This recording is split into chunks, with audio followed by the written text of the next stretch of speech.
నమస్కారం. తులసిరెడ్డి గారు మాటలు బట్టి మనకు అర్థమైంది. ఏదైతే పార్లమెంట్ లో ప్రాతినిధ్యం వహిస్తున్నటువంటి పార్టీల్లో ప్రధానమైనటువంటి ప్రతిపక్షంగా కాంగ్రెస్ పార్టీ లేకపోతే ఇండి కూటమి వీళ్ళందరూ కూడా మేము జనాభా ప్రాతిపదిక మీద సీట్లు వస్తాయని అనుకున్నాము. కాదు, ఉన్న జనాభా సీట్ల ప్రకారం 50% వస్తాయని చెప్పేసి అమిత్ షా గారు మాట్లాడారు. కాబట్టి దీని మీద పెద్ద చర్చ ఉండదు. అందుకనే మిమ్మల్ని ఈ క్వశ్చన్ అడిగాను. అందుకనే ఇప్పుడు మిమ్మల్ని ఈ క్వశ్చన్ అడిగాను. దాని మీద ఇంకేముంటుంది చర్చ? అది నేను చెప్తా అని చెప్పేసి అన్నారు. అంటే అర్థమైంది. డీలిమిటేషన్ కి సంబంధించినటువంటి దానిలో కూడా ఇండి కూటమి కూడా స్పష్టంగా ఎటువంటి అభ్యంతరాలు లేకుండా మద్దతు ఇవ్వడానికి సిద్ధపడ్డట్టే. మరి సిద్ధపడకుండా ఇప్పటిదాకా జనాభాని ఉత్తరాదికి దక్షిణాదికి సీట్లు తగ్గుతాయని అవని ఇవని పూర్తిగా సమాచారం తెలుసుకోకుండా, లేకపోతే బిల్లు విధి విధానాలు చూసుకోకుండా, లేకపోతే వాళ్ళు ఏదైనా రాజకీయంగా ఉన్నటువంటి భ్రమంలో నుంచి వాళ్ళు ప్రచారం చేసినట్టుగా మనకు అర్థం అవుతా ఉంది. అలాంటప్పుడు దాని మీద చర్చ ఏముంటది? తొందరపడి వాళ్ళు మాట్లాడేది. వాళ్ళకి సంబంధించినటువంటి ఖార్గే గారు కానీ, కాంగ్రెస్ పార్టీకి సంబంధించినటువంటి పెద్దలు కానీ, ఇండి కూటమికి సంబంధించినటువంటి వాళ్ళందరూ కూడా తొందరపడి మాట్లాడినట్టుగా తులసిరెడ్డి గారు మాట్లాడినటువంటి మాటలను బట్టే మనకి స్పష్టంగా అర్థమవుతాం. చాలా స్పష్టంగా ఈ రోజు డీలిమిటేషన్ కి సంబంధించి ఏ రాష్ట్రంలోనైతే ఎన్ని సీట్లు పార్లమెంటు సీట్లు ఉన్నాయో ఆ పార్లమెంటు సీట్లు యొక్క సంఖ్యను బట్టి 50% పెరగబోతా ఉన్నాయి. క్లియర్ గా దాంట్లో జనాభా ఎక్కువ జనాభా తక్కువ అనేది కాదు. ఒకప్పుడు జనాభా ప్రాతిపదిక మీద సీట్ల శాతం వచ్చింది. ఆ సీట్ల శాతాన్ని సరే ఒక బిల్లు తీసుకొచ్చారు. గతంలో జనాభా నియంత్రణకి సంబంధించినటువంటి ఇంప్లిమెంటేషన్ కొన్ని రాష్ట్రాల్లో బాగా జరిగింది, కొన్ని రాష్ట్రాల్లో జరగలేదు, కొన్ని రాష్ట్రాలు గాలికి వదిలేసి ఇట్లాంటివన్నీ ఉన్నాయి. ఆ సబ్జెక్ట్ తోటి సంబంధం లేకుండా ఉన్న సీట్లు ఎన్నైతే ఉన్నాయో వాటిని 50%, వాటిలో నుంచి 50% వస్తున్నప్పుడు చాలా క్లియర్ గా తెలుసుకొని మాట్లాడుకుంటే బాగుండేది. ఇప్పుడు నాలుగు కోరుకున్నట్టుగా ఉంది. పెద్దలు తులసిరెడ్డి గారు అయితే ఆయనకి అనుభవం ఉంది కాబట్టి దీన్ని చిన్న విషయంగా కొట్టిపడేశారు. అది అయిపోయింది. ఇకపోతే వైసీపీకి సంబంధించినటువంటి మేము కూటమిలో ఉన్నాం. కూటమి విధానాలన్నీ కూడా ఒకటే.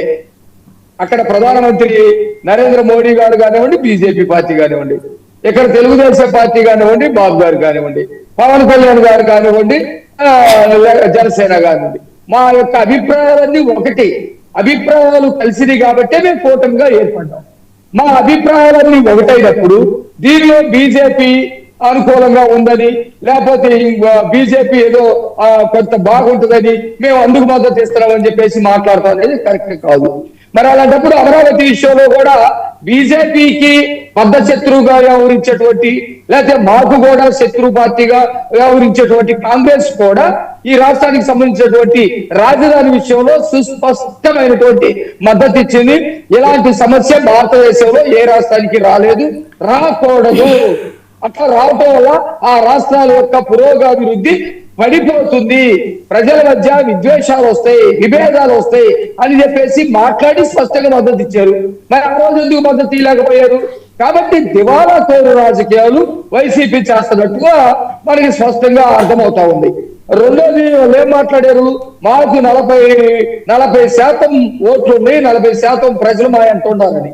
మొన్న అంతకుముందు 50% ఉన్నాయి కదా, మరి 40% పడిపోయింది. ఇప్పుడు ఈ శాసనలు, ఈ మాటలు, లేకపోతే నిలకడలేనటువంటి రాజకీయాలు, లేకపోతే రెచ్చగొట్టేటువంటి మాటలు, ప్రాంతాల మధ్య విద్వేషాలు రెచ్చగొట్టేటువంటి పరిస్థితి, నాయకులు కూడా దిగజారి మాట్లాడడం, ఇవన్నీ ఒక నిలకడ లేకుండా మాట్లాడుతూ చూస్తే రేపు పొద్దున శాతం కూడా పడిపోయింది. 10%కో 5%కో లేకపోతే పూర్తిగా కూడా పడిపోవచ్చు. కాబట్టి సీట్లు పెరిగేటువంటి అవకాశం ఎక్కడ ఉంటుంది? మీకు ఓట్ల శాతం పెరిగితే సీట్ల శాతం పెరుగుతుంది. మీ గురించి ఒకప్పుడు తెలియనప్పుడైతే ప్రజలు నమ్మారు. ఆ రోజు అందరూ నమ్మారు, చాలా మంది నమ్మారు. మీరు చెప్పేటువంటి మాటలు అబద్ధపు మాటలు, లేకపోతే రకరకాలుగా ఇచ్చేసేటువంటి మాటలు, మేము ఇక్కడే ఇల్లు కట్టుకుంటాం, ఇక్కడే ఉంటామను, లేకపోతే సిపిఎస్ అది ఎంతసేపు అది రద్దు చేస్తామను, లేకపోతే వెంటనే 3,000 ఇస్తామని, ఇట్లాంటి మాటలన్నీ చెప్పారు. మద్య నిషేధమను, లేకపోతే ఇంకొకటను, ఇవన్నీ చెప్పారు. తెలియనప్పుడు విన్నారు.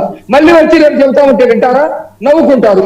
ఇప్పుడేదో నోటికి ఏదో వస్తే అది ఒక రాజధాని ఉంటుందని చెప్పేసి మాట్లాడారు కదా, ఆ విషయంలో ఎట్లా అయ్యారు? నవ్వులు పాలైపోయారు. అందరు నవ్వుకుంటూ ఉన్నారు, ఏంద్ర ఇంత క్యాబినెట్ పీస్ అయిపోయిందని చెప్పేసి. కాబట్టి వాళ్ళకి సీట్ల శాతం కూడా పెరిగేటువంటి పరిస్థితి లేదు. కారణం ఏంటంటే ఓట్ల శాతమే భవిష్యత్తులో పడిపోబోతా ఉంది. కాబట్టి ఇక్కడ ఇంకొకటి కూడా ఎన్డీఏ ఉంది. ఎన్డీఏకి సంబంధించినటువంటి అన్ని పార్టీలు కూడా, ఎన్డీఏలో ఉన్నటువంటి అన్ని పార్టీలు కూడా మోడీ గారు ప్రధానమంత్రి కావాలని చెప్పేసి కోరుకుంటారు. అట్లాగే ఇండి కూటమికి సంబంధించినటువంటి అన్ని పార్టీలు కూడా కాంగ్రెస్ పార్టీ ప్రధానమంత్రి రావాలని కోరుకుంటారు. ఆ పార్టీలకు ఉండబెట్టేటువంటి స్వభావం. అట్లాగే ఆంధ్రప్రదేశ్ లో ఉన్నటువంటి కూటమి కూడా తెలుగుదేశం పార్టీలో ఉన్నటువంటి నాయకులు చంద్రబాబు నాయుడు గారు ముఖ్యమంత్రి కావాలని కోరుకుంటారు. పార్టీ పెట్టినటువంటి వాళ్ళు ముఖ్యమంత్రి కావాలనుకుంటారు, కానీ పక్కన వాళ్ళు ముఖ్యమంత్రి కావాలని అనుకుంటారా అనే వాదన కాదు. ప్రజాస్వామ్యంలో ఎవరైనా ఒక అభిప్రాయాలు కలిసినప్పుడు కూటమి కట్టుకున్నటువంటి హక్కు ఉంది. కూటమి కట్టకూడదు అనే హక్కు ఎవరికి లేదు. వాళ్ళ అభిప్రాయాలు కలిసినప్పుడు ఎవరైనా కలిసి ఉంటారు. దేశంలో 2 విభాగాలుగా మారిపోయి ఎన్డీఏ ఇండి కూటమి 2 రకాలుగా ఉన్నాయి. ఖచ్చితంగా హక్కు ఉంది. రాష్ట్రాల్లో కూడా ఉంటాయి, అనేక రాష్ట్రాల్లో ఉన్నాయి, ఆంధ్రప్రదేశ్ లో కూడా ఉంది. అలాంటప్పుడు కాదనే హక్కు ఎట్లా ఉంది? విడివిడిగా ఓడిపోతారు. ఇవన్నీ కూడా ఏదో మధ్యల మీద దరివేసినట్టుగా ఉంటది. కాబట్టి వాళ్ళ గురించి మేము అసలు పెద్దగా ఆలోచించట్లేదు. ఈ రాష్ట్రం ఏంటి, ఈ రాష్ట్రం యొక్క భవిష్యత్తు ఏంటి, ఈ రాష్ట్రానికి రావాల్సినటువంటి అభివృద్ధి ఏ విధంగా ముందుకు తీసుకొని వెళ్ళాలి, ఇచ్చినటువంటి హామీలు మొత్తం కూడా ఇప్పటికే పూర్తి చేసాం, ఇంకా ఎట్లా ముందుకు తీసుకెళ్లాలనే తప్ప వైసీపీ గురించి వాళ్ళ మాటల గురించి ఎవరు కూడా రాష్ట్రంలో ఉన్నటువంటి వాళ్ళే ఎవరు పట్టించుకోవట్లేదు.